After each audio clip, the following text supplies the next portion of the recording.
Prior to this evening, each of the candidates were given a question from the sponsoring groups.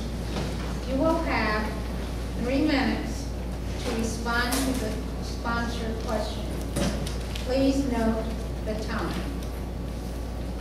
For those of you in the audience, now is a good time to start writing your questions. So make sure you have a 3x5 card. If you do not, and you raise your hand, one of the members of the sponsoring organization will be happy to collect your card. The question, and just as the 3 of you were getting comfortable with the order, the new order, the first to respond will be Mr. Young, the second, Dr. Murray, and the third, Mr. Trinier.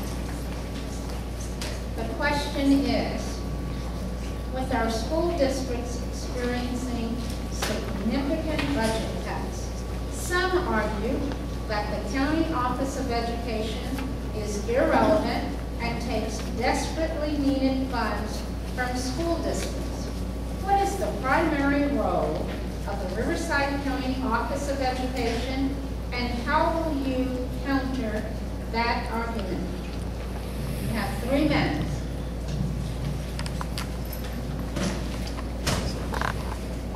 Thank you. The vast majority of the Riverside County Office of Education's budget goes to 2 areas. One is direct classroom instruction for over 40,000 students who are sent to the county office by their local school districts to receive their education. School districts request these educational services for their students and agree to pay for them. The other area is for child care services on behalf of the Department of Public Social Services. Our COE receives and distributes almost $100 million per year for child care provider payments.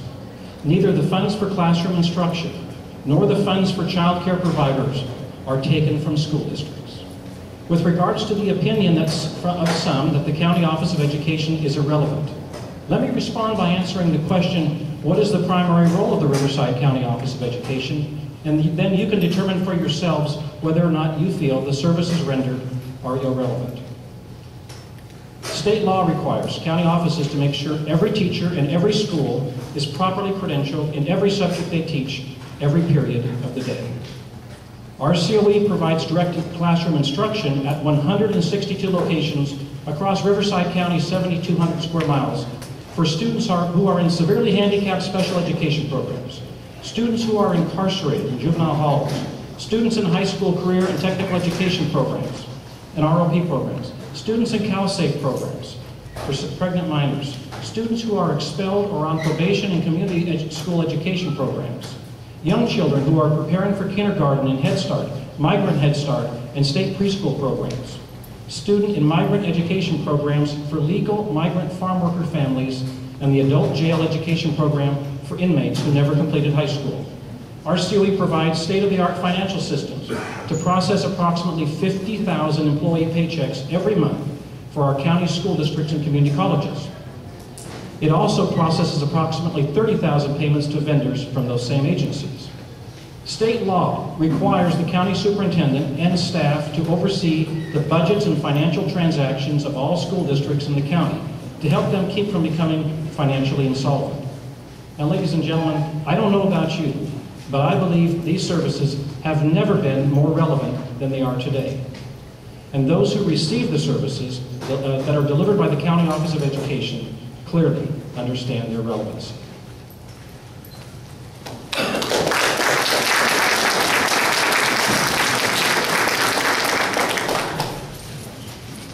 A large responsibility of the County Office of Education is to oversee individual school districts' budget operations.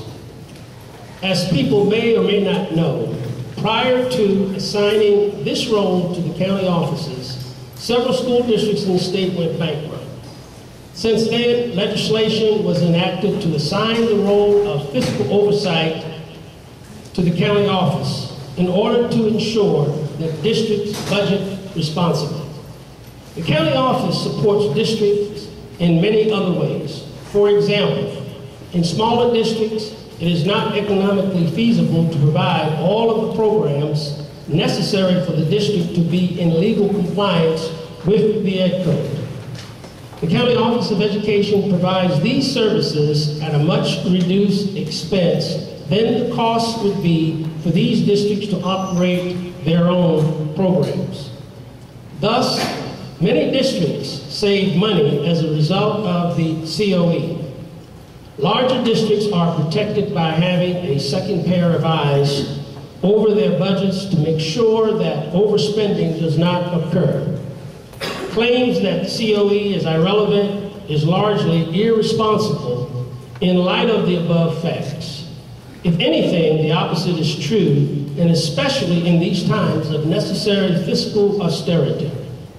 My vision as an elected superintendent is to host symposiums inviting staff, district superintendents, designees, teachers, and classified from school districts to meet and work together to improve programs collaboratively. The districts will be able to pool their funds in order to realize common benefits. This will result in not only better programs, but a reduced cost. Otherwise, the districts will continue to work independently, each reinventing their own wheels. This is not the way to conduct business. So properly run, the county office will actually improve financial situations of all of the county's school districts.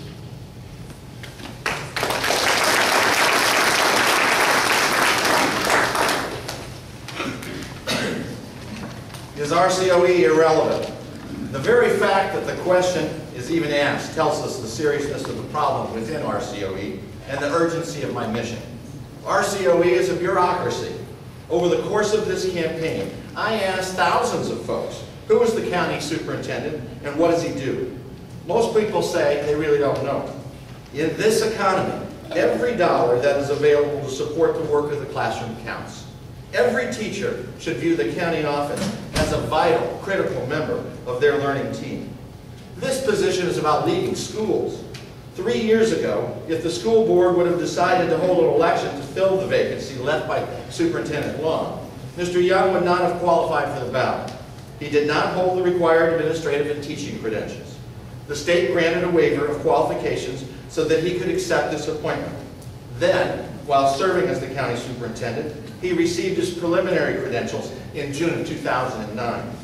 The relevancy of the county office starts with leadership. We need a person who has walked the talk.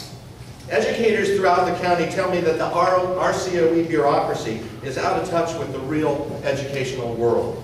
For example, how could the superintendent's very own State of Education address omit any reference to county teachers, county classrooms, or the impact of the pink slips being issued by districts throughout the area? These tough times call for RCOE to step up to the role that is something more than a printer of glossy publications, an organizer of events, or a Santa Claus for upper management retirement perks and subsequent consultant contracts.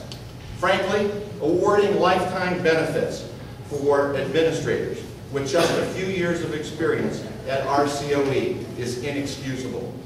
Activities such as these lead people to the conclusion that RCOE is irrelevant. I believe that the county office exists to serve students through its direct instructional programs such as ROP and special education, and to serve districts, schools, and teachers in meaningful and effective ways. We can't neglect the business functions nor financial oversight. However, I argue if this is the primary purpose of RCOE, consolidate and move the operation to Bakersfield. Please don't get me wrong. These operations are important, but the business of the county office is learning. Effectively serving the kids under their direct charge and improving the achievement of all students in Riverside County are the best ways to demonstrate relevancy. And let's not forget, we are in a hurry. Kids are in their seats now. Lots to accomplish and little time to waste.